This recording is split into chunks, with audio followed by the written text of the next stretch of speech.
ಅಖಿಲಾಂಡ ಕೋಟಿ ಬ್ರಹ್ಮಾಂಡ ನಾಯಕ ರಾಜಾದಿರಾಜ ಯೋಗಿರಾಜ ಪರಬ್ರಹ್ಮ ಶ್ರೀ ಸಚ್ಚಿದಾನಂದ ಸದ್ಗುರು ಸಾಯಿನಾಥ್ ಮಹಾರಾಜ್ ಕಿ ಜೈ.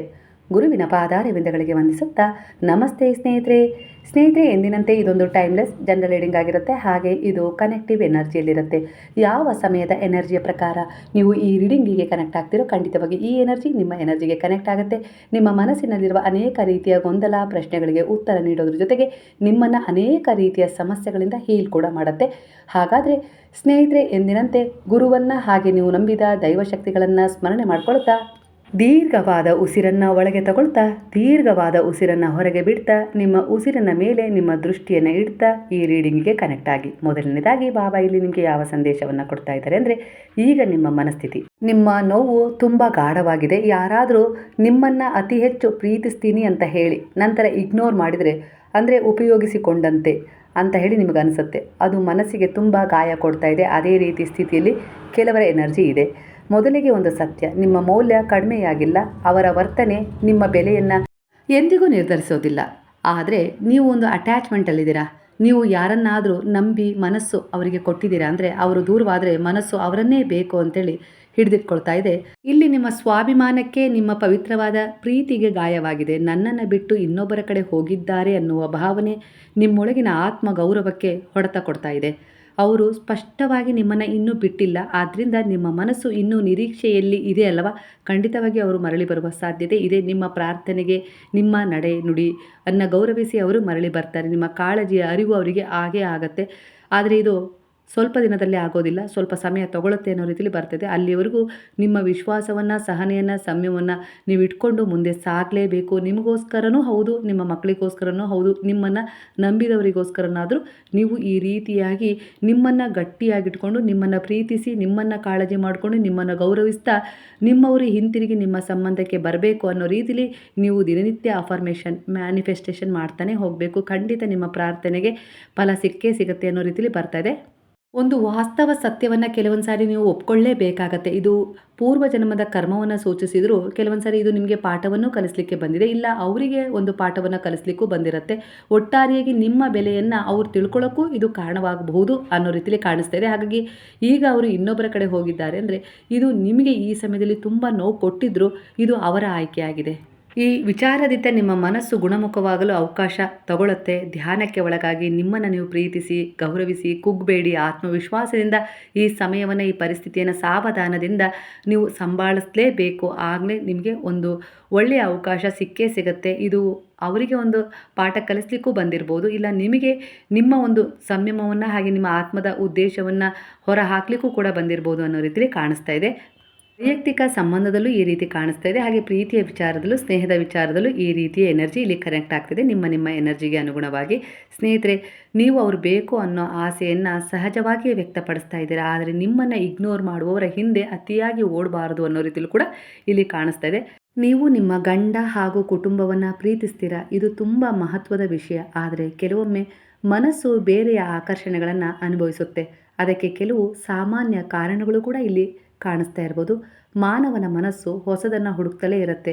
ಹೊಸ ವ್ಯಕ್ತಿ, ಹೊಸ ಗಮನ, ಹೊಸ ಮಾತು, ಈ ವಿಚಾರಗಳು ತಾತ್ಕಾಲಿಕವಾಗಿ ರೋಮಾಂಚನ ಕೊಟ್ಟೇ ಕೊಡ್ತವೆ.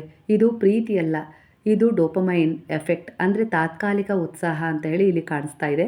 ಕೆಲವೊಂದು ಸಾರಿ ಗಮನ ಮತ್ತು ಮಾನ್ಯತೆ ಬೇಕೆಂಬ ಭಾವನೆಯಿಂದ ಕೆಲಸ, ಮನೆ, ಜವಾಬ್ದಾರಿ ನಡುವೆ ನನ್ನನ್ನು ಯಾರಾದರೂ ವಿಶೇಷವಾಗಿ ನೋಡಬೇಕು ಎಂಬ ಒಳಗಿನ ಅಗತ್ಯ ಇರ್ಬೋದು.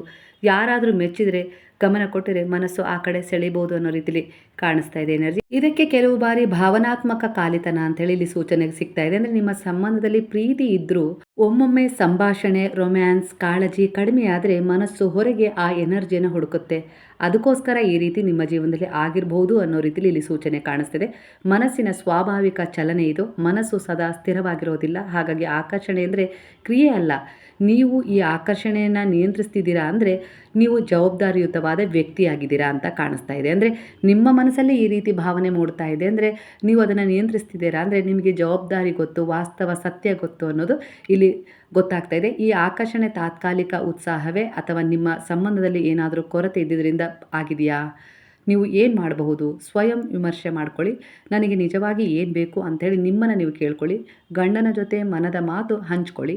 ಅಂದರೆ ಅದು ಹೆಂಡತಿಯ ಜೊತೆ ಆಗಿರ್ಬೋದು, ಗಂಡನ ಜೊತೆ ಆಗಿರ್ಬೋದು. ಯಾರಿಗೆ ಈ ರೀತಿಯ ಅನುಭವ ಆಗ್ತಾ ಇದೆಯೋ ಅವರು ಆ ಮಾತನ್ನು ಹಂಚ್ಕೊಳ್ಳೋದು ಬೆಟರ್ ಅಂತ ಇಲ್ಲಿ ಕಾಣಿಸ್ತಿದೆ. ನೇರವಾಗಿ ಎಲ್ಲವನ್ನ ಹೇಳಬೇಕು ಅಂತ ಏನಿಲ್ಲ, ಆದರೆ ಹೆಚ್ಚು ಸಮಯ ಅವ್ರ ಬಗ್ಗೆ ಕಾಳಜಿ, ಸಂಭಾಷಣೆ ಬೇಕು ಅಂತ ಹೇಳಿ ಇಲ್ಲಿ ತಿಳಿಸ್ತಾ ಇದೆ ಒಂದು ಎನರ್ಜಿ. ಆಗ ಆ ಸಂಬಂಧ ಸರಿಯಾಗ್ಬೋದು ಅಂತ ಹೇಳಿ ಕಾಣಿಸ್ತಿದೆ. ಆ ವ್ಯಕ್ತಿಯ ಜೊತೆ ಹೆಚ್ಚು ಭಾವನಾತ್ಮಕವಾಗಿ ಸಂಪರ್ಕ ಹೊಂದಿ, ಅಂದರೆ ನಿಮ್ಮ ಹೆಂಡತಿ ಇಲ್ಲವೇ ನಿಮ್ಮ ಗಂಡನ ಜೊತೆ, ನಿಮ್ಮ ಪ್ರೇಮಿಯ ಜೊತೆ ಅಂತ ಹೇಳಿ ಬರ್ತಾ ಇದೆ. ಧ್ಯಾನ ಮಾಡಿ, ಜಪ ಮಾಡಿ, ಪ್ರಾರ್ಥನೆ ಮಾಡಿ, ಆಗ ಮನಸ್ಸು ನಿಮ್ಮ ಹಿಡಿತಕ್ಕೆ ಬರುತ್ತೆ. ನಿಮ್ಮ ಮನಸ್ಸು ಅಂದರೆ ಇಲ್ಲಿ ಕೆಲವರ ಎನರ್ಜಿಯ ಪ್ರಕಾರ ನಿಮ್ಮ ಪತಿಯ ಮನಸ್ಸಾಗಿರ್ಬೋದು, ನಿಮ್ಮ ಮನಸ್ಸಾಗಿರ್ಬೋದು ಬೇರೆ ಕಡೆ ವಾಲ್ತಾ ಇದೆ. ಅಂದರೆ ಪ್ರೀತಿ ಅಂದರೆ ಕೇವಲ ಭಾವನೆ ಅಲ್ಲ, ಅದು ಆಯ್ಕೆ ಆಗಿರುತ್ತೆ. ಕೆಲವೊಂದು ಸಾರಿ ನೀವು ನಿಮ್ಮ ಕುಟುಂಬವನ್ನು ಆಯ್ಕೆ ಮಾಡ್ತಾ ಇದ್ದೀರಾ ಈ ವಿಚಾರದಲ್ಲಿ, ಅಂದರೆ ನೀವು ಒಬ್ಬ ಬಲಿಷ್ಠ ವ್ಯಕ್ತಿ ಅಂತ ಹೇಳಿ ಇಲ್ಲಿ ಗುರುತಿಸ್ಕೊಳ್ತಾ ಇದ್ದೀರಾ. ಹಾಗಾಗಿ ನಿಮ್ಮ ಮನಸ್ಸಲ್ಲಿ ಈ ರೀತಿ ಒಂದು ಏನಾದರೂ ಆಲೋಚನೆ ಮೂಡ್ತಾ ಇದೆ ಅಂದರೆ ಸರಿಯಾದ ಆಯ್ಕೆಯನ್ನು ಮಾಡ್ಕೊಳ್ಳೋ ಜವಾಬ್ದಾರಿ ನಿಮ್ಮದೇ ಆಗಿದೆ. ಇದು ಒಂದು ಹಂತ, ಇದು ಕಳೆದು ಹೋಗುತ್ತೆ. ನಿಮ್ಮ ಮನಸ್ಸು ತಪ್ಪು ಮಾಡಿಲ್ಲ, ಅದು ಕೇವಲ ಯಾವುದೋ ಒಂದು ಭಾವನೆಯನ್ನು ಸೂಚಿಸ್ತಾ ಇದೆ. ನೀವು ನಿಮ್ಮ ಗಂಡ ಹಾಗೂ ಮಗುವನ್ನು, ನಿಮ್ಮ ಕುಟುಂಬವನ್ನು ಪ್ರೀತಿಸ್ತಾ ಇದ್ದೀರಾ, ಇದು ತುಂಬ ಮಹತ್ವದ ವಿಷಯ. ಆದರೆ ಕೆಲವೊಮ್ಮೆ ಮನಸ್ಸು ಬೇರೆಯ ಆಕರ್ಷಣೆಗಳನ್ನು ಅನುಭವಿಸುತ್ತೆ. ಅದಕ್ಕೆ ಕೆಲವು ಸಾಮಾನ್ಯ ಕಾರಣ, ಒತ್ತಡ ಇಲ್ಲ ನಿರಾಸೆ, ಕೆಲವು ಕೊರತೆಗಳು ಕಾರಣ ಅಂತ ಹೇಳಿ ಇಲ್ಲಿ ಕಾಣಿಸ್ತಾ ಇದೆ. ಆದರೆ ಈಗ ನಿಮ್ಗೇನು ಸಿಕ್ಕಿದೆಯೋ ಅದು ತುಂಬ ಉತ್ತಮವಾಗಿದೆ. ಅದನ್ನೇ ಒಪ್ಕೊಳ್ಳಿ, ಅದನ್ನೇ ಕಾಳಜಿ ಮಾಡಿ, ಅದನ್ನೇ ಪ್ರೀತಿ ಮಾಡಿ. ಆಗ ನಿಮ್ಮ ಜೀವನದಲ್ಲಿ ನಿಮ್ಮ ಹಿಂದಿನ ಪ್ರಾರಬ್ಧ ಕರ್ಮ ನಿಮಗೆ ಯಾವ ಒಂದು ಪೆಟ್ಟನ್ನು ಕೊಡಬೇಕು ಅಂಥೇಳಿ ಬಯಸ್ತಾ ಇದೆಯೋ ಆ ಕರ್ಮದ ಪೆಟ್ಟಿಗೆ ನೀವು ಒಳಗಾಗೋದಿಲ್ಲ. ಇಲ್ಲಿ ಗುರು ನಿಮಗೆ ಒಂದು ಪ್ರವೇಶ ಮಾಡಿ ನಿಮ್ಮ ಜೀವನದಲ್ಲಿ ಅರಿವನ್ನು ಮೂಡಿಸ್ತಾ ಇದ್ದಾರೆ. ಈಗ ನೀವಿಲ್ಲಿ ಸಚೇತಗೊಳ್ಳಬೇಕು. ಯಾವುದೋ ಒಂದು ಆಕರ್ಷಣೆಗೆ ನೀವು ನಿಮ್ಮ ಜೀವನವನ್ನು ಬಲಿ ಕೊಡಬಾರ್ದು ಅನ್ನೋ ರೀತಿಯಲ್ಲಿ ಬರ್ತಾಯಿದೆ. ಕೆಲವರ ಎನರ್ಜಿಗೆ ಇದು ಕನೆಕ್ಟ್ ಆಗ್ತದೆ, ಎಲ್ಲರಿಗೂ ಈ ಎನರ್ಜಿ ಕನೆಕ್ಟ್ ಆಗೋದಿಲ್ಲ. ಯಾಕಂದರೆ ಇದೊಂದು ಜನರಲ್ ರೀಡಿಂಗ್ ಆಗಿರುತ್ತೆ. ಯಾರಿಗೆ ಈ ರೀತಿಯಾಗಿ ಮನಸ್ಸು ಎಲ್ಲ ಇದ್ದು ಕೂಡ, ಗಂಡ ಮನೆ ಮಗು ಇದ್ದೂ ಕೂಡ ಬೇರೆಯವರ ಕಡೆ ಆಕರ್ಷಣೆ ಆಗ್ತಿದ್ದಿಲ್ಲ, ಅವರಿಗೆ ನೇರವಾಗಿ ಗುರುವಿನಿಂದ ಒಂದು ಎಚ್ಚರಿಕೆ ಸಿಗ್ತಾ ಇದೆ. ಯಾಕಂದರೆ ನೀವು ಅವರನ್ನು ನಂಬಿದ್ದೀರಾ. ಹಾಗಾಗಿ ನಿಮ್ಮ ಮನಸ್ಸು ತಪ್ಪು ದಾರಿಯನ್ನು ಆಯ್ಕೆ ಮಾಡ್ಕೊಂಡಿದೆ ಅಂದರೆ ಎಚ್ಚರಿಸೋದು ಅವರ ಕರ್ತವ್ಯ, ಕಾಳಜಿ, ಜವಾಬ್ದಾರಿಯನ್ನು ಸೂಚಿಸ್ತಾ ಇದೆ. ಹಾಗಾಗಿ ಈ ಮೆಸೇಜ್ ನಿಮಗೆ ಕನೆಕ್ಟ್ ಆಗ್ತಾ ಇದೆ. ನಿಮ್ಮ ಮನಸ್ಥಿತಿ ಈಗ ಎರಡು ಕಡೆ ಕಿಚ್ಚು ಹೊತ್ತಂತೆ ಇದೆ. ಯಾಕಂದರೆ ಒಂದೆಡೆ ದೇವರ ಪೂಜೆ ಮಾಡುವಾಗ ಅನವಶ್ಯಕ ನಕಾರಾತ್ಮಕ ಆಲೋಚನೆಗಳು, ಇನ್ನೊಂದೆಡೆ ಗಂಡನ ಬಗ್ಗೆ ಅನುಮಾನ, ಭಯ, ಖಿನ್ನತೆ ಕಾಡ್ತಾ ಇದೆ. ಮೊದಲು ಒಂದು ಮಹತ್ವದ ಮಾತು, ಆಲೋಚನೆ ಬಂದರೆ ನೀವು ಪಾಪಿ ಅಂತ ಅಲ್ಲ, ಅನುಮಾನ ಬಂದರೆ ಅದು ಸತ್ಯ ಅಂತನೂ ಅಲ್ಲ. ಪೂಜೆ ಮಾಡಬೇಕಾದ್ರೆ ಇಲ್ಲ ಧ್ಯಾನ ಮಾಡಬೇಕಾದ್ರೆ ನಕಾರಾತ್ಮಕ ಆಲೋಚನೆ ಕೆಲವರಿಗೆ ಇಲ್ಲಿ ಬರ್ತಾ ಇದೆ ಅಂದರೆ ಇದು ತುಂಬ ಸಾಮಾನ್ಯ. ಮನಸ್ಸು ಕೆಲವೊಂದು ಸಾರಿ ಖಾಲಿ ಆದಾಗ, ಇಲ್ಲ ನೀವು ಒಂಟಿಯಾಗಿದ್ದಾಗ ಅದು ನೀವು ಭಯಪಡ್ತಾ ಇರುವ ವಿಷಯಗಳನ್ನೇ ಮೇಲಕ್ಕೆ ತಂದು ನಿಮಗೆ ತೋರಿಸುತ್ತೆ. ಅಂದರೆ ಸೂಕ್ತವಲ್ಲದ ಸಮಯದಲ್ಲಿ ಸೂಕ್ತವಲ್ಲದ ಆಲೋಚನೆಗಳು ಬರ್ತಾ ಇರುತ್ತೆ ಅಂತಲೇ ಇದರ ಅರ್ಥ. ನೀವು ನಿಮ್ಮ ನಿಜವಾದ ಇಚ್ಛೆಯಿಂದ ಈ ರೀತಿಯ ಆಲೋಚನೆಗಳನ್ನು ಮಾಡ್ತಾ ಇರಲಿಲ್ಲ. ಇದು ಕೇವಲ ತಾತ್ಕಾಲಿಕ ಮನಸ್ಸಿನ ತರಂಗಗಳ ಮೂಲಕ ಬರ್ತಾ ಇದೆ. ಅಂದರೆ ಆ ರೀತಿಯ ಒಂದು ಭಯ ಎಲ್ಲೋ ಒಂದು ರೀತಿಯಲ್ಲಿ ನಿಮಗಿದೆ. ಹಾಗಾಗಿ ಇಲ್ಲ ಯಾರದ್ದೋ ಒಂದು ಜೀವನ ಶೈಲಿಯನ್ನು ನೋಡಿದಾಗ ಅವ್ರ ಜೀವನದಲ್ಲಿ ಅದನ್ನು ಏನಾದರೂ ನಡೆದಿದ್ದ ಅನುಭವವನ್ನು ನೀವು ನೋಡಿರ್ತೀರ, ಕೇಳಿರ್ತೀರ, ಅದು ನನ್ನ ಜೀವನದಲ್ಲಿ ನಡೀತಾ ಇರ್ಬೋದಾ, ನಡೆಯುತ್ತಾ ಅನ್ನೋ ರೀತಿಯಲ್ಲಿ ಕಲ್ಪನೆ ಮಾಡ್ಕೊಳ್ತಾ ಇದ್ದೀರಾ. ಇದು ಯಾವುದೇ ರೀತಿ ತೊಂದರೆ ಏನಿಲ್ಲ ಅನ್ನೋ ರೀತಿಯಲ್ಲಿ ಬರ್ತದೆ. ಈ ಆಲೋಚನೆ ಜೊತೆ ಹೋರಾಡಬೇಡಿ, ಅದು ಕೇವಲ ಆಲೋಚನೆ, ನಾನಲ್ಲ ಅನ್ನೋ ರೀತಿಯಲ್ಲಿ ನಿಮಗೆ ನೀವೇ ಹೇಳ್ಕೊಳ್ಳಿ.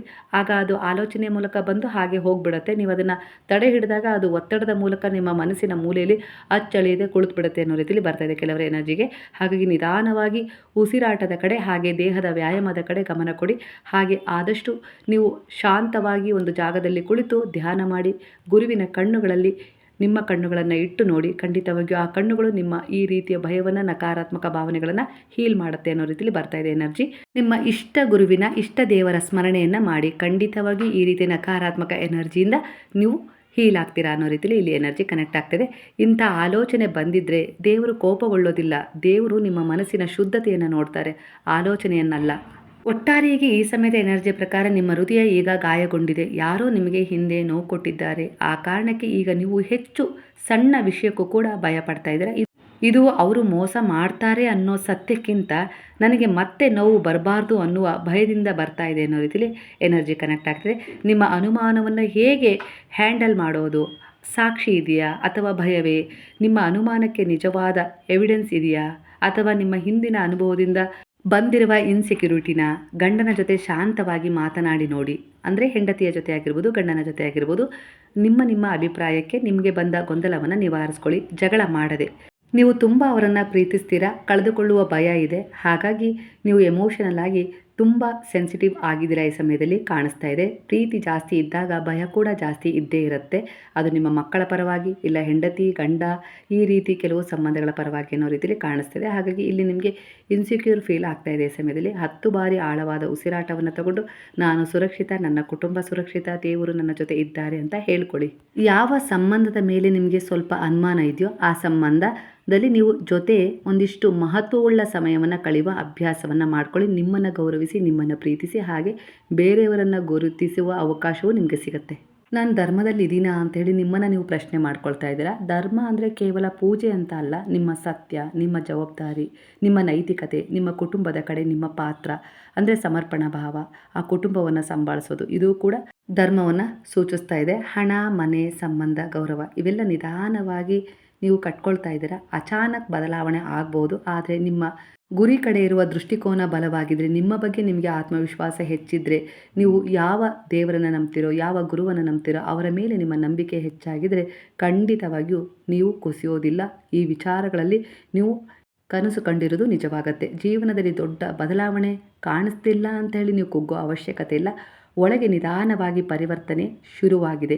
ನಿಮ್ಮ ಮನಸ್ಸು ಈಗ ಅನುಮಾನ, ಆತ್ಮ ಪರಿಶೀಲನೆ, ಧರ್ಮದ ಪ್ರಶ್ನೆ, ಸಂಬಂಧದ ಮೌಲ್ಯ ಇವುಗಳ ಮೂಲಕ ಮೆಚೂರ್ ಆಗ್ತಾ ಇದೆ.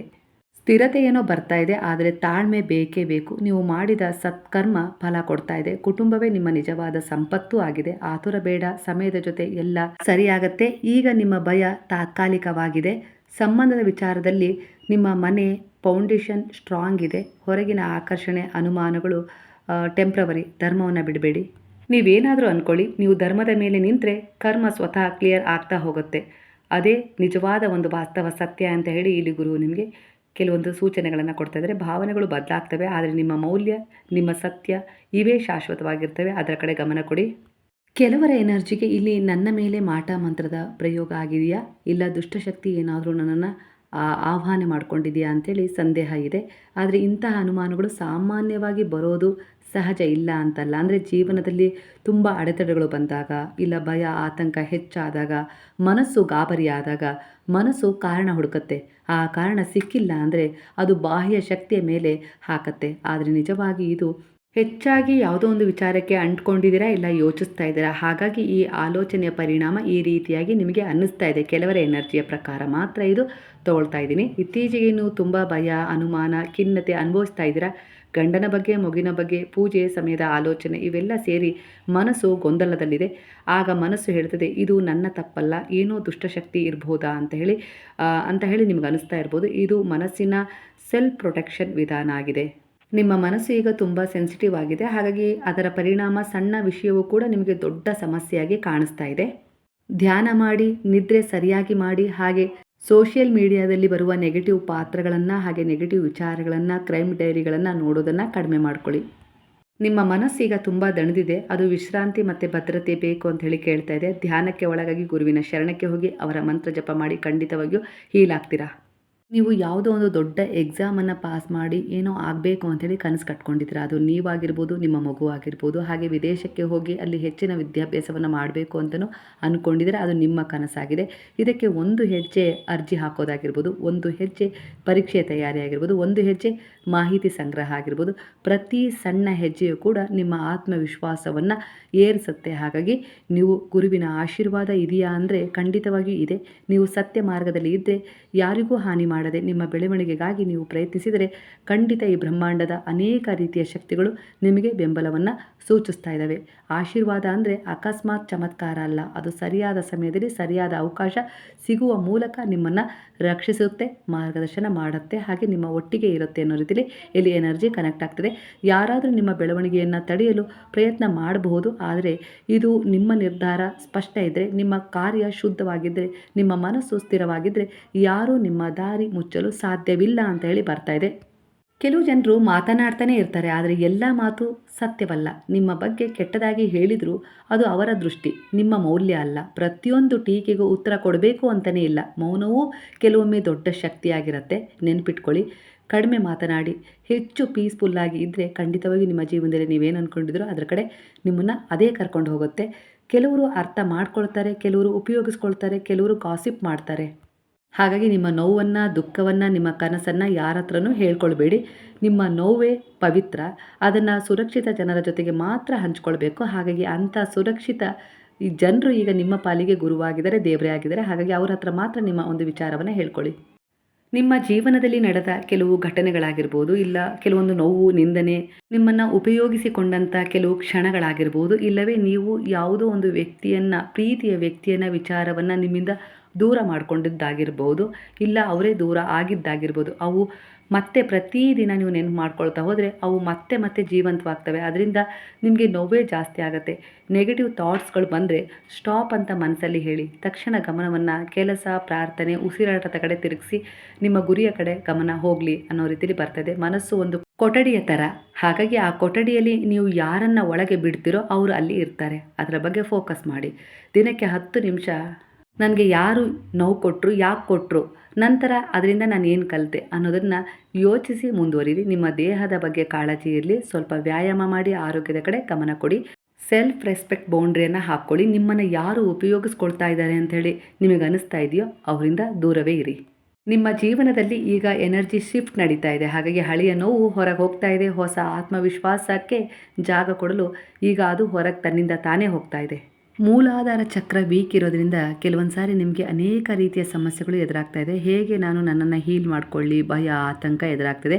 ಹಾಗಾಗಿ ನೀವು ಚಪ್ಪಲಿ ಹಾಕದೆ ಕೆಲವೊಂದು ಸಾರಿ ನೆಲದ ಮೇಲೆ ಓಡಾಡಿದಾಗ ಆ ನೆಲ ಮತ್ತು ನಿಮ್ಮ ಕಾಲುಗಳ ಸ್ಪರ್ಶದ ಕಡೆ ಗಮನ ಕೊಡ್ರಿ. ಖಂಡಿತವಾಗಿಯೂ ನಿಮ್ಮ ಮನಸ್ಸಿಗೆ ಸ್ವಲ್ಪ ಸಮಾಧಾನ ಸಿಗುತ್ತೆ. ಕೆಲವು ತಾತ್ಕಾಲಿಕ ಸವಾಲುಗಳು ನಿಮ್ಮ ಸ್ಥಿತಿಯನ್ನು ಪರೀಕ್ಷಿಸ್ತಾ ಇದ್ದಾವೆ. ಧೈರ್ಯದಿಂದ ಮತ್ತು ಯುಕ್ತಿಯಿಂದ ನೀವು ಅವುಗಳನ್ನು ಎದುರಿಸಲೇಬೇಕು. ಉದ್ಯೋಗ, ವ್ಯಾಪಾರದಲ್ಲಿ ಗುರುತಿಸಲ್ಪಡುವ ಅವಕಾಶ ಸಿಗುತ್ತೆ ನಿಮಗೆ. ಹಾಗೆ ಕುಟುಂಬ ಮತ್ತು ಸಮಾಜದಲ್ಲಿ ಗೌರವ ಕೂಡ ಸಿಗುತ್ತೆ. ಆತ್ಮವಿಶ್ವಾಸ ಮತ್ತು ಸೃಜನಶೀಲತೆ ಹೆಚ್ಚಾಗುತ್ತೆ ಅನ್ನೋ ರೀತಿಯಲ್ಲಿ ಕಾಣಿಸ್ತಿದೆ ಕೆಲವರ ಎನರ್ಜಿ ಪ್ರಕಾರ. ಅತಿಯಾದ ಅಹಂಕಾರ ಕೂಡ ಕೆಲವೊಂದು ಸಾರಿ ನಿಮ್ಮನ್ನು ಅನೇಕ ರೀತಿಯ ಸಮಸ್ಯೆಗಳಿಗೆ ಸಿಲುಕಿಸಿ ಕೆಲವು ಪಾಠಗಳನ್ನು ಕಲಿಸುವ ಮೂಲಕ ನಿಮ್ಮನ್ನು ನಿಮಗೆ ಪರಿಚಯ ಮಾಡಿಸ್ಕೊಡುತ್ತೆ ಅನ್ನೋ ರೀತಿಯಲ್ಲಿ ಕೂಡ ಕೆಲವರ ಎನರ್ಜಿಗೆ ಕನೆಕ್ಟ್ ಆಗ್ತದೆ. ನಿಮಗೆ ಗೊತ್ತಿಲ್ಲದ ಹಾಗೆ ಆ ಅಹಂಕಾರ ನಿಮ್ಮಲ್ಲಿ ಬರಬಹುದು. ಇಲ್ಲ ಯಾರೋ ನೋವು ಕೊಟ್ಟವರು ನಿಮ್ಮ ಎದುರಿಗೆ ಬಂದಾಗ ಅವರ ಎದುರಿಗೆ ಏನೋ ಒಂದು ರೀತಿಯಲ್ಲಿ ನೀವು ಅಹಂಕಾರವನ್ನು ತೋರಿಸ್ಬೋದು. ಇದು ತಪ್ಪು ಅನ್ನೋ ರೀತಿಯಲ್ಲಿ ಬರ್ತಾ ಇದೆ. ಜೀವನದಲ್ಲಿ ಯಾವುದೂ ಕೂಡ ಶಾಶ್ವತವಲ್ಲ. ಎಲ್ಲವೂ ಕೂಡ ತನ್ನ ಸರಿಯಾದ ಸಮಯಕ್ಕೆ ಕರ್ಮಕ್ಕನುಸಾರವಾಗಿ ಬದಲಾಗ್ತಾನೆ ಇರುತ್ತೆ. ಹಾಗಾಗಿ ಇಲ್ಲಿ ನೀವು ವಾಹನವನ್ನು ಖರೀದಿ ಮಾಡ್ತೀರಾ. ಹಾಗೆ ಕೆಲವೊಂದು ವಿಚಾರಗಳಲ್ಲಿ ಪರಿವರ್ತನೆ ಸಿಗುತ್ತೆ. ಕೆಲವರ ಎನರ್ಜಿ ಪ್ರಕಾರ ನಿಮ್ಮ ಜೀವನದಲ್ಲಿ ಒಂದು ಒಳ್ಳೆಯ ಗಂಡ, ಮಕ್ಕಳು ಎಲ್ಲ ಇತ್ತು. ಯಾವುದಕ್ಕೂ ಏನೂ ಕಡಿಮೆ ಆಗಿರಲಿಲ್ಲ.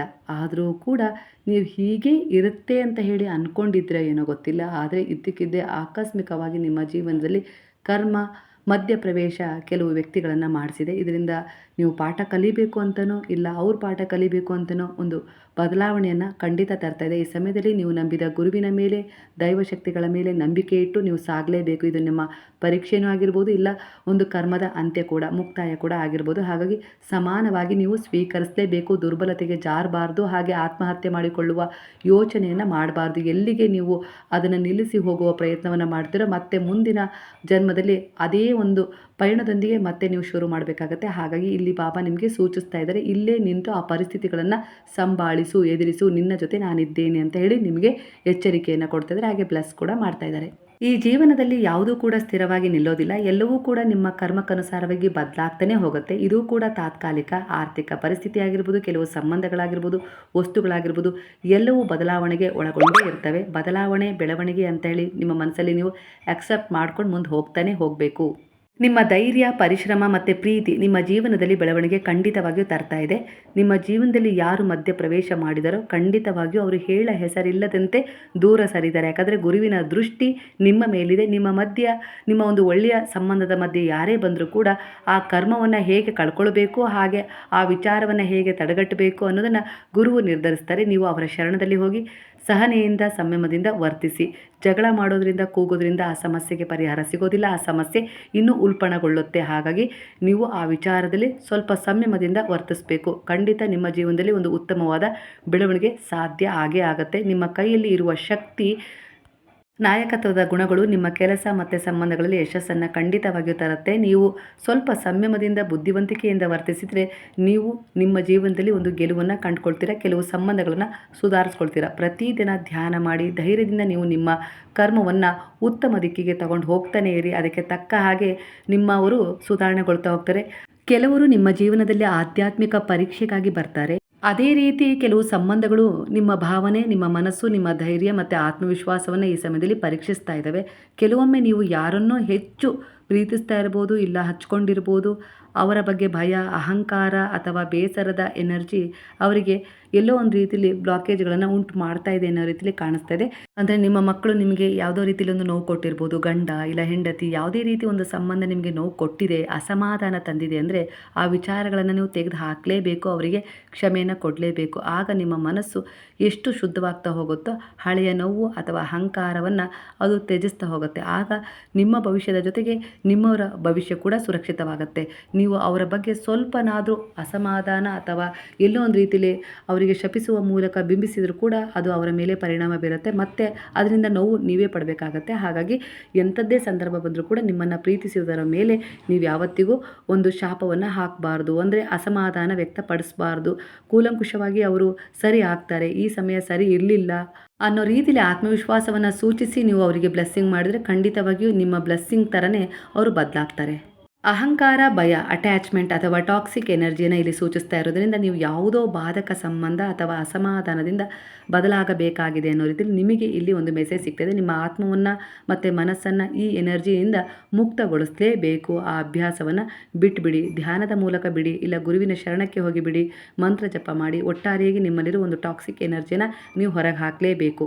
ಯಾವ ಸಂಬಂಧದಲ್ಲಿ ಒಂದು ಅಡೆತಡೆ ಉಂಟಾಗಿದೆ, ಯಾವುದೋ ಒಂದು ವ್ಯಕ್ತಿ ಮಧ್ಯಪ್ರವೇಶ ಮಾಡಿದರೆ ಅದರಿಂದ ನೋವನ್ನು ಅನುಭವಿಸ್ತಾ ಇದ್ದೀರಾ, ಯಾವೆಲ್ಲ ರೀತಿಯಲ್ಲಿ ನಿಮಗೆ ಒಂದು ಸಂಬಂಧದ ವಿಚಾರದಲ್ಲಿ ನೋವು ಆಗ್ತಾ ಇದೆಯಲ್ಲ, ಆ ಕರ್ಮ ನಿವಾರಣೆಯ ನಂತರ ನಿಮ್ಮ ಸಂಬಂಧಗಳು ಮತ್ತೆ ಸಂಬಂಧಿತ ಎನರ್ಜಿಯ ಪಾಸಿಟಿವ್ ಆಗಿ ಫ್ಲೋ ಆಗ್ತವೆ. ಅಲ್ಲಿವರೆಗೂ ತಾಳ್ಮೆಯಿಂದ ವ್ಯವಹರಿಸಲೇಬೇಕು.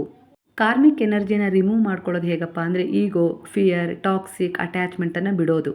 ಯಾವಾಗಲೂ ಆತ್ಮವಿಶ್ವಾಸದಿಂದ ಶಾಂತವಾಗಿ ಒಳ್ಳೆಯ ಸಕಾರಾತ್ಮಕ ಆಲೋಚನೆಗಳನ್ನು ಮಾಡೋದ್ರ ಜೊತೆಗೆ ಪ್ರಕೃತಿಯ ಎನರ್ಜಿಗೆ ಕನೆಕ್ಟ್ ಆಗಿ ದಯೆ, ಕರುಣೆ, ಪ್ರೇಮ, ಸೇವೆಯ ಭಾವವನ್ನು, ಮನುಷ್ಯತ್ವ, ಮಾನವೀಯತೆಯ ಮೌಲ್ಯಗಳನ್ನು ನೀವು ಜಾಗೃತಗೊಳಿಸ್ಕೊಂಡಷ್ಟು ನಿಮ್ಮ ದೇಹ ಬಲಗೊಳ್ಳುತ್ತೆ.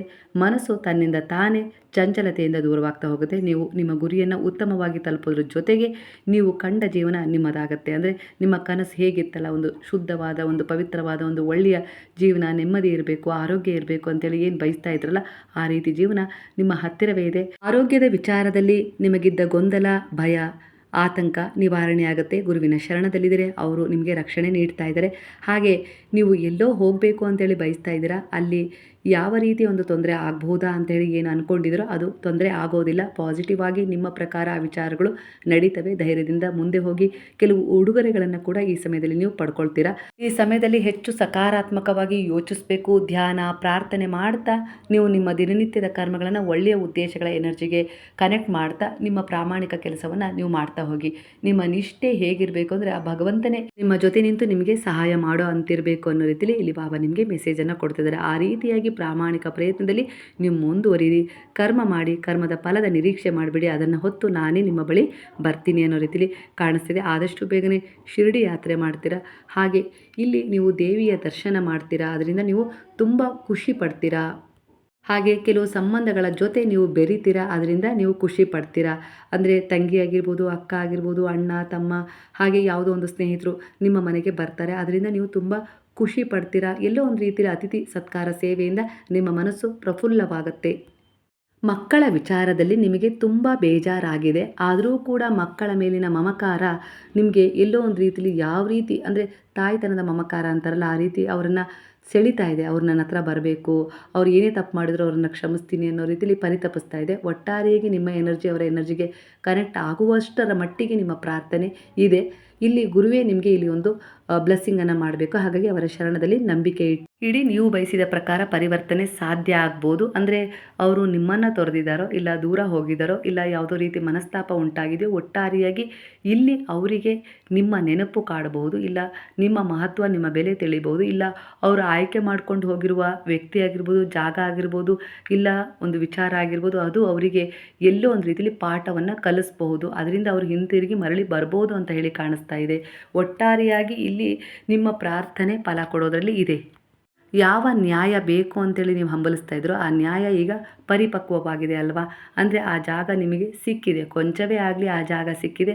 ಅಲ್ಲಿ ನಿಮ್ಮದೇ ಆದ ಒಂದು ನೆಲೆಯನ್ನು ಕಟ್ಕೊಂಡು ಸ್ವಲ್ಪ ಕೊಂಚ ರಿಲೀಫ್ ಆಗಿದ್ದೀರ. ಆದರೂ ಕೂಡ ಕೆಲವಷ್ಟು ಒತ್ತಡಗಳು ಇನ್ನೂ ಇದೆ ಆ ವಿಚಾರದಲ್ಲಿ. ಆದರೆ ಅದನ್ನೇ ಗುರುವಿನ ಪಾದಗಳಲ್ಲಿ ಶರಣಾಗಿಸಿ ನೆಮ್ಮದಿಯಿಂದ ಹೋರಾಟ ಮಾಡ್ತಾ ಇದ್ದೀರ. ಖಂಡಿತವಾಗಿಯೂ ನೀವು ಅಂದ್ಕೊಂಡ ರೀತಿಯಲ್ಲಿ ಅಲ್ಲಿ ನಿಮಗೆ ಏನು ದಕ್ಕಬೇಕೋ ಅದು ದಕ್ಕಿಯೇ ತೀರುತ್ತೆ ಅನ್ನೋ ರೀತಿಯಲ್ಲಿ ಗುರು ಬ್ಲೆಸ್ಸಿಂಗ್ ಮಾಡ್ತಾ ಇದ್ದಾರೆ ನಿಮ್ಮ ಪ್ರಾರ್ಥನೆಗೆ ಅನುಗುಣವಾಗಿ. ಕಾರ್ಮಿಕ್ ಶಕ್ತಿ ಅಂದರೆ ನಿಮ್ಮ ಹಿಂದಿನ ಕರ್ಮ, ಸಂಬಂಧಗಳು, ಭಾವನೆಗಳು ಮತ್ತು ಆಚರಣೆಗಳಿಂದ ಉಂಟಾಗುವ ಶಕ್ತಿಯಾಗಿದೆ. ಈ ಶಕ್ತಿಯು ನಿಮ್ಮ ಹಣ, ಅವಕಾಶ, ಯಶಸ್ಸು ಮತ್ತು ಆಧ್ಯಾತ್ಮಿಕ ಆಶೀರ್ವಾದವನ್ನು ಸೀಮಿತಗೊಳಿಸ್ಬೋದು. ಕಾರ್ಮಿಕ್ ಶಕ್ತಿಯನ್ನು ಸರಿಯಾಗಿ ತೆಗೆಯೋದ್ರಿಂದ ನಿಮ್ಮ ಜೀವನದಲ್ಲಿ ಹಣ, ಅವಕಾಶ, ಕೆರಿಯರ್, ಫ್ಯಾಮಿಲಿ ಹಾಗೂ ಆತ್ಮಶಾಂತಿ ಹೆಚ್ಚಾಗುತ್ತೆ. ನಕಾರಾತ್ಮಕ ಮನೋಭಾವ, ಅಹಂಕಾರ, ಭಯ, ಹೀನಾಯ ಭಾವ, ಬೇರೆಯವರನ್ನು ಜಡ್ಜ್ ಮಾಡ್ತೀರಾ. ಕೆಲವೊಂದು ಸಾರಿ ನಿಮ್ಮನ್ನು ನೀವು ಕೂಡ ಜಡ್ಜ್ ಮಾಡ್ಕೊಳ್ಳುವ ಭಾವ ಆಗಿರ್ಬೋದು. ಇದು ನಿಮ್ಮ ಯಶಸ್ಸನ್ನು ತಡೀತದೆ. ಧನಾತ್ಮಕ ಮನೋಭಾವ, ಧನ್ಯತಾ ವಚನ ಮತ್ತು ದಾನ, ಅಬಂಡೆನ್ಸನ್ನು ಸರಾಗವಾಗಿ ಹರಿಸುವುದಕ್ಕೆ ಸಹಾಯ ಮಾಡುತ್ತೆ. ಗೊತ್ತಾಯ್ತಲ್ವಾ? ನೀವು ಹೇಳ್ತಾ ಇದ್ದೀರಾ ಸಹಾಯ, ದಾನ, ಧರ್ಮ, ಸೇವೆ, ಮಾನವೀಯತೆ, ಮನುಷ್ಯತ್ವದ ಗುಣಗಳನ್ನು ನಾನು ಹೊಂದಿದ್ದೀನಿ, ಆದರೂ ಕೂಡ ನನ್ನ ಜೀವನದಲ್ಲಿ ಏನು ಒಳ್ಳೆಯದಾಗಿಲ್ಲ ಅಂಥೇಳಿ. ಖಂಡಿತ ಹಾಗಾಗ್ಲಿಕ್ಕೆ ಸಾಧ್ಯನೇ ಇಲ್ಲ. ಅದು ಸರಾಗವಾಗಿ ನಿಮ್ಮ ಜೀವನದಲ್ಲಿ ಒಂದು ಒಳಿತನ್ನು ತರಲಿಕ್ಕೆ ಸಹಾಯ ಮಾಡ್ತಾ ಇದೆ, ನೆನಪಿಡಿ. ಹಾಗಾಗಿ ಈ ಸಮಯದಲ್ಲಿ ನಿಮ್ಮ ಕಾರ್ಮಿಕ್ ಎನರ್ಜಿ ಸ್ವಚ್ಛವಾಗಿದೆ ಮತ್ತು ನಕಾರಾತ್ಮಕ ಬ್ಲಾಕ್ಗಳು ಈಗ ದೂರವಾಗಿದೆ ಅನ್ನೋ ರೀತಿಯಲ್ಲಿ ಕಾಣಿಸ್ತಾ ಇದೆ. ಕೆಲವೊಂದು ವಿಚಾರಗಳಲ್ಲಿ ನೀವು ಪ್ರಗತಿ ಆಗುತ್ತೆ, ಹಣ ಸಿಗುತ್ತೆ, ಎಲ್ಲ ಅಂದರೆ ನನ್ನ ಜೀವನ ಸೆಟಲ್ ಆಗುತ್ತೆ ಅಂತೆಲ್ಲ ಅಂದ್ಕೊಂಡಿದ್ರೆ ಅದರಲ್ಲಿ ವಿಳಂಬ ಸೂಚಿಸ್ತಾ ಇದೆ. ಇದು ನಿಮ್ಮ ಹಿಂದಿನ ಜನ್ಮದ ಕಾರ್ಮಿಕ್ ಅಂದರೆ ಕೆಲವೊಂದು ಬ್ಲಾಕೇಜ್ಗಳು, ಸಂಚಿತ ಕರ್ಮದಲ್ಲಿ ನೀವು ಮಾಡಿದ ಕೆಲವು ಕೆಟ್ಟ ಕರ್ಮಗಳನ್ನು ಸೂಚಿಸ್ತಾ ಇದೆ. ಇದು ಬ್ಯಾಲೆನ್ಸ್ ಆದಾಗ, ಒಳ್ಳೆಯ ಕರ್ಮಗಳೊಂದಿಗೆ ಇದು ಬ್ಯಾಲೆನ್ಸ್ ಆದಾಗ ಖಂಡಿತವಾಗಿಯೂ ಆ ದಾರಿಗಳು ತಾನಾಗಿ ತೆರೆಯಲ್ಪಡ್ತವೆ. ಅಲ್ಲಿವರೆಗೂ ನೀವು ಸಂಯಮದಿಂದ, ತಾಳ್ಮೆಯಿಂದ ವರ್ತಿಸಲೇಬೇಕು. ಅದು ಬಿಟ್ಟು ಬೇರೆ ದಾರಿ ಇಲ್ಲ. ನಿಮ್ಮ ಒಂದು ಒಳ್ಳೆಯ ವ್ಯಕ್ತಿತ್ವ, ನೀವು ಮಾಡಿರುವ ಸೇವೆಗಳು ಎಲ್ಲವೂ ಕೂಡ ನಿರ್ವಹಿಸ್ತಾ ಇದ್ದೇವೆ. ಒಳಗಿನಿಂದ ಒಳಗೆ ಅವು ಶಕ್ತಿಯುತವಾದ ಬೆಳವಣಿಗೆಯನ್ನು ತರ್ತಾ ಇದ್ದೇವೆ. ಮೇಲ್ಮುಖವಾಗಿ ನಾನು ಇಷ್ಟೆಲ್ಲ ಒಳ್ಳೆಯದನ್ನು ಮಾಡಿದರೂ ಕೂಡ ನನಗೆ ಒಳ್ಳೆಯದಾಗಲೇ ಇಲ್ಲ, ಯಾಕಿಷ್ಟು ಅಡೆತಡೆ, ಯಾಕಿಷ್ಟು ಜೀವನದಲ್ಲಿ ಸಂಘರ್ಷ, ಹೋರಾಟ, ಸಮಸ್ಯೆಗಳು ಅಂತೇಳಿ ನಿಮ್ಮನ್ನು ನೀವು ಪ್ರಶ್ನೆ ಕೇಳ್ಕೊಳ್ತಾ ಇರ್ಬೋದು. ಆದರೆ ಅಲ್ಲಿ ಕರ್ಮವನ್ನು ಸೂಚಿಸ್ತಾ ಇರೋದ್ರಿಂದ ಇಲ್ಲಿ ಕರ್ಮವನ್ನು ಕಳ್ಕೊಳ್ಳೋಕ್ಕೆ ಈ ದಾರಿಯನ್ನು ತೋರಿಸ್ತಾ ಇದೆ. ಅಂದರೆ ಇದು ನಿಮ್ಮ ಕೊನೆಯ ಹಂತದ ಪರೀಕ್ಷೆ ಆಗಿದೆ. ಈ ಪರೀಕ್ಷೆಯಲ್ಲಿ ನೀವು ಪಾಸ್ ಆದರೆ ಖಂಡಿತವಾಗಿ ನೀವು ಬಯಸಿದ ಇಚ್ಛೆಗಳು ಪೂರ್ಣಗೊಳ್ತವೆ ಅನ್ನೋ ರೀತಿಯಲ್ಲಿ ಗುರುವು ಬ್ಲೆಸ್ಸಿಂಗನ್ನು ಮಾಡ್ತಾ ಇದ್ದಾರೆ. ಹಾಗೆ ಅನಾರೋಗ್ಯದ ಸಮಸ್ಯೆ ಏನಿದೆ, ಆತಂಕಕ್ಕೆ ಒಳಗಾಗಿದ್ರಲ್ಲ, ಅದು ಕ್ರಮೇಣ ದೂರವಾಗುತ್ತೆ. ಗುರುವಿನ ನಾಮಸ್ಮರಣೆ ಆಗಿರ್ಬೋದು, ದೈಹಿಕ ಮಾನಸಿಕವಾಗಿ ನೀವೇನು ಉದಿಯನ್ನು ಸೇವನೆ ಮಾಡ್ತಾ ಇದ್ದೀರಾ, ಸಾಯಿ ಸಚ್ಚರಿತ್ರೆ ಪಾರಾಯಣವನ್ನು ಮಾಡ್ತಿದ್ದೀರಾ, ಅದು ನಿಮ್ಮನ್ನು ಹೀಲ್ ಮಾಡ್ತಾ ಇದೆ. ನಿಮಗೆ ಅದರ ಮೇಲೆ ನಂಬಿಕೆ ಎಷ್ಟರ ಮಟ್ಟಿಗೆ ಇರುತ್ತೆ ಅನ್ನೋದ್ರ ಮೇಲೆ ಅದು ನಿಮ್ಮ ಜೀವನದಲ್ಲಿ ಅತಿ ವೇಗದಲ್ಲಿ ಪರಿಣಾಮ ಬೀರುತ್ತೆ. ಕನಸುಗಳ ಮೂಲಕ ಆಗಿರ್ಬೋದು, ಹಾಗೆ ನೀವೆಲ್ಲಿ ಗುರುವನ್ನು ನೋಡಬೇಕು ಅಂತೇಳಿ ಬಯಸ್ತಿದ್ರೋ ಅಲ್ಲಿ ಬಾಬಾ ನಿಮಗೆ ಕಾಣಿಸ್ಕೊಳ್ತಾ ಇದ್ದಾರೆ. ಹಾಗೆ ಕನಸುಗಳಲ್ಲಿ ನಿಮಗೆ ಬಾಬಾ ಕಾಣಿಸ್ಕೊಳ್ತಾ ಇದ್ದಾರೆ ಅಂದರೆ ಖಂಡಿತವಾಗಿ ನಿಮ್ಮ ಜೀವನದಲ್ಲಿ ನೀವು ಗುರುವು ನಿಮ್ಮನ್ನು ಹುಡುಕಿ ಬಂದಿದ್ದಾರೆ. ಅಂದರೆ ಇದು ನಿಮ್ಮ ಸುಕೃತ ಪುಣ್ಯದ ಫಲ ಅಂಥೇಳಿ ಇಲ್ಲಿ ಕಾಣಿಸ್ತಾ ಇದೆ. ಅವರೇ ನಿಮ್ಮ ಜೀವನದಲ್ಲಿ ಬಂದಿದ್ದಾರೆ ಅಂದರೆ ಖಂಡಿತ ನಿಮ್ಮ ಜೀವನದಲ್ಲಿರುವ ಅಂದರೆ ನಿಮ್ಮ ಸಂಚಿತ ಕರ್ಮದಲ್ಲಿರುವ ಕೆಲವು ಕೆಟ್ಟ ಕರ್ಮಗಳನ್ನು ಕಳೆದುಕೊಳ್ಳಲಿಕ್ಕೆ ಆ ಗುರುವು ಆಶೀರ್ವದಿಸ್ತಾ ಇದ್ದಾರೆ. ಅಂದರೆ ಕರುಣೆಯಿಂದ, ದಯೆಯಿಂದ, ಪ್ರೇಮದಿಂದ ನಿಮ್ಮನ್ನು ರಕ್ಷಿಸಲಿಕ್ಕೆ ತಾಯಿಯಾಗಿ, ತಂದೆಯಾಗಿ ನಿಮ್ಮ ಜೀವನವನ್ನು ಪ್ರವೇಶ ಮಾಡಿದ್ದಾರೆ. ಹಾಗಾಗಿ ಇಲ್ಲಿ ಏರಿಳಿತಗಳು ಕಾಣ್ಬೋದು, ಕೆಲವು ನೋವುಗಳು ಎದುರಾಗ್ಬೋದು, ಕೆಲವೊಂದು ಸಾರಿ ಸಮಸ್ಯೆಗಳನ್ನು ಎದುರಿಸುವಂಥ ಸಂದರ್ಭದಲ್ಲಿ ನಿಮ್ಮನ್ನು ತಂದು ನಿಲ್ಲಿಸ್ಬೋದು. ಯಾಕಂದರೆ ಹೇಳ್ತಾರಲ್ವ, ಕಷ್ಟಗಳು ತೀರುವ ಸಮಯದಲ್ಲಿ ಅದರ ಪ್ರಭಾವ ಹೆಚ್ಚಾಗತ್ತೆ ಅಂಥೇಳಿ. ಹಾಗೆ ಇಲ್ಲಿ ನಿಮ್ಮ ಜೀವನದಲ್ಲಿ ಕೆಲವೊಂದು ವಿಚಾರಗಳಲ್ಲಿ ಆ ಸಮಸ್ಯೆಗಳು ಎದುರಾಗಿದ್ದಾವೆ ಅಂದರೆ ಅವುಗಳನ್ನು ಕಳೆದುಕೊಳ್ಳುವ ಸಮಯ ಬಂದಿದೆ. ನಿಮ್ಮ ಆತ್ಮದ ಉದ್ದೇಶ ಏನಿತ್ತಲ್ಲ ಅದನ್ನು ಪೂರ್ಣಗೊಳಿಸಿಕೊಳ್ಳುವ ಸಮಯ ಬಂದಿದೆ ಅಂಥೇಳಿ ಇಲ್ಲಿ ಗುರುವು ಸೂಚನೆಯನ್ನು ಕೊಡ್ತಾ ಇದ್ದಾರೆ. ಹಾಗಾಗಿ ಈ ರೀತಿಯ ಬದಲಾವಣೆಗಳು ನಿಮ್ಮ ಜೀವನದಲ್ಲಿ ಆಗ್ತಾ ಇದ್ದಾವೆ. ಯಾವುದಕ್ಕೂ ಹೆದರುವ ಅವಶ್ಯಕತೆ ಇಲ್ಲ. ಗುರುವಿನ ಶರಣದಲ್ಲಿರಿ, ತಂದೆ ತಾಯಿಯ ಸೇವೆಯನ್ನು ಮಾಡಿ, ಪ್ರಕೃತಿಗೆ ಕನೆಕ್ಟ್ ಆಗಿ, ಒಳ್ಳೆಯ ಉದ್ದೇಶದ ಕರ್ಮಗಳಿಗೆ ಕನೆಕ್ಟ್ ಆಗಿ, ಎಲ್ಲ ರೀತಿಯ ವಿಚಾರಗಳು ನಿಮ್ಮನ್ನು ಪ್ರೊಟೆಕ್ಟ್ ಮಾಡೋದ್ರ ಜೊತೆಗೆ ಆಶೀರ್ವದಿಸ್ತವೆ. ನಿಮಗೆ ದಿಕ್ಕಿಗೂ ಹೆಜ್ಜೆ ಹೆಜ್ಜೆಗೂ ದಾರಿಯನ್ನು ತೋರಿಸುವಲ್ಲಿ ಅವು ನಿಮಗೆ ಸಹಾಯ ಮಾಡ್ತವೆ. ಏಂಜಲ್ಸ್ಗಳಾಗಿರ್ಬೋದು, ನಿಮ್ಮ ಹಿರಿಯರಾಗಿರ್ಬೋದು, ಗುರುಗಳಾಗಿರ್ಬೋದು, ನೀವು ನಂಬಿದ ದೈವಶಕ್ತಿಗಳಾಗಿರ್ಬೋದು, ನೀವು ಮಾಡಿದ ಒಳ್ಳೆಯ ಕೆಲಸಗಳಾಗಿರ್ಬೋದು, ಯಾವುದೂ ಕೂಡ ವ್ಯರ್ಥ ಆಗೋದಿಲ್ಲ.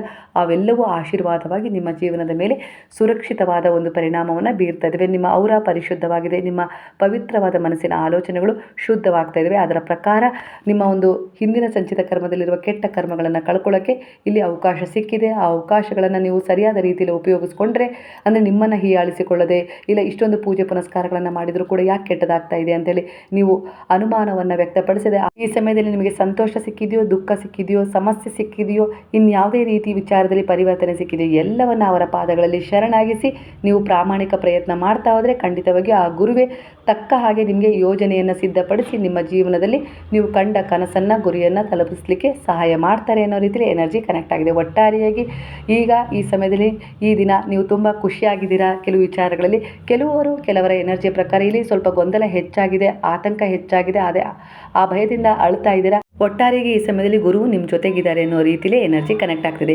ಇವತ್ತಿನ ಮಾಹಿತಿ, ಈ ಸಾಯಿ ಟ್ಯಾರೋ ರೀಡಿಂಗ್ನ ಸಂದೇಶ ನಿಮ್ಮ ಜೀವನಕ್ಕೆ ಹತ್ತಿರವಾಗಿದ್ದರೆ ಕೃತಜ್ಞತಾ ಭಾವದಿಂದ ಸಾಯಿರಾಮ್ ಅಂತೇಳಿ ಕಮೆಂಟ್ ಮಾಡೋದನ್ನು ಮರಿಬೇಡಿ. ಹಾಗಾದರೆ ಎಲ್ಲರೂ ಸೇರಿ ಹೇಳೋಣ, ಹರೇ ರಾಮ ರಾಮ ರಾಮ ಹರೇ ಹರೇ, ಹರೇ ಕೃಷ್ಣ ಕೃಷ್ಣ ಕೃಷ್ಣ ಹರೇ ಹರೇ, ಹರೇ ಸಾಯಿ ಸಾಯಿ ಹರೇ ಹರೇ, ಹರೇ ಬಾಬಾ ಬಾಬಾ ಬಾಬಾ ಹರೇ ಹರೇ, ಹರೇ ದತ್ತ ದತ್ತ ದತ್ತ ಹರೇ ಹರೇ.